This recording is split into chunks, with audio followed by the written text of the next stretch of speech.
તો સુરતમાં એનાલોગ પનીરને લઈને તંત્રની કાર્યવાહી અને સતત ત્રીજા દિવસે પણ આરોગ્ય વિભાગના દરોડા અને ડેરી અને હોટેલમાં આરોગ્ય વિભાગે ચેકિંગ હાથ ધર્યું.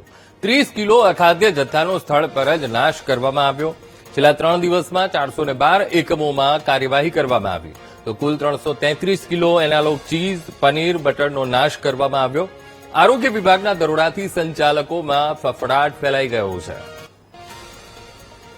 આજમાંથી સંવાદદાતા ધ્રુવ સોમપુરા ફોનલાઈન પર. ધ્રુવ, એનાલોગ પનીર જેને લઈને હવે સુરતનું તંત્ર એક કામગીરી કરી રહ્યું છે, સતત ત્રીજા દિવસે પણ આરોગ્ય વિભાગના દરોડા, શું કાર્યવાહી ધ્રુવ?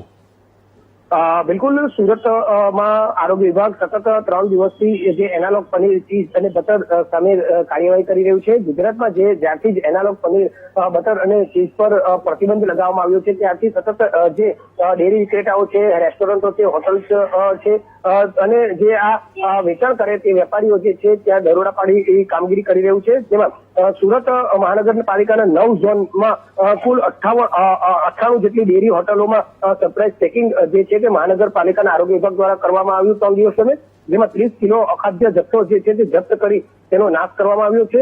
છેલ્લા 3 દિવસની વાત કરવામાં આવે તો 412 જેટલી સંસ્થાઓ સામે જે છે તે કાર્યવાહી કરવામાં આવી છે.